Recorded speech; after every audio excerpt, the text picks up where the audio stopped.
Vai, ammazzo lo ciucchi, eh. Ma sta venendo ciucchi. Ammazzo lo ciucchi, ammazzo lo Quello ciucchi. ciucchi.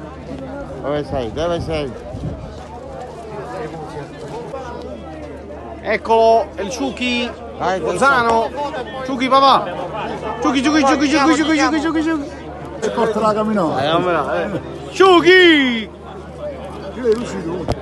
Ah, Ciucchi. Ciuccone. Quest'anno 30 gol fa. Ciucchi. 30 gol fa quest'anno. Ciucchi una foto. Papà, Ciucchi gentilissimo. Ciucchi gentilissimo. Bravo, è stato molto disponibile. E quest'anno sarà uno dei tanti protagonisti. Franco la foto con i tifosi del Napoli, ancora con Franco con i tifosi. Poi vai su a Zerbi.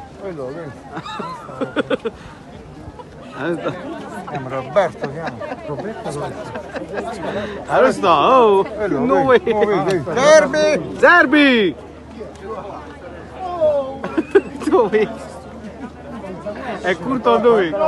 Eccolo Zerbi. Zerbi!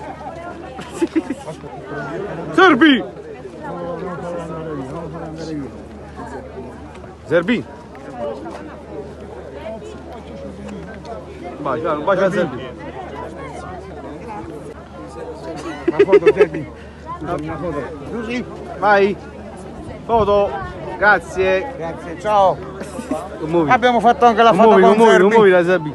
Sono bravi ragazzi. Bravi ragazzi. Zerbin e il Ciuchi. Bravo. In questa platea abbiamo riuscito a fare. Ciao. Grande fratello, grande. Siamo riusciti a fare 2 foto. Tavolo a Macerini. Che ne pensi allora? Che Che ne pensi allora di questa partitella di oggi? Anche di Zerbin che ha fatto una partita eccezionale. Secondo me quasi il migliore in campo. Diciamo. Bravo. Uno contro uno. Bello, veloce, rapido. Bellissimo, è stato un bellissimo inizio.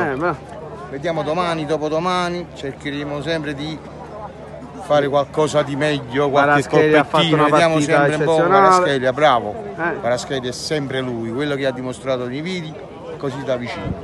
Uno contro uno, salta l'uomo, alza la testa, guarda al centro, così sono venuti 2 gol. Un bacio a Zerbin. Bravo, un bacio a Zerbin e al Ciuchi. Ciao.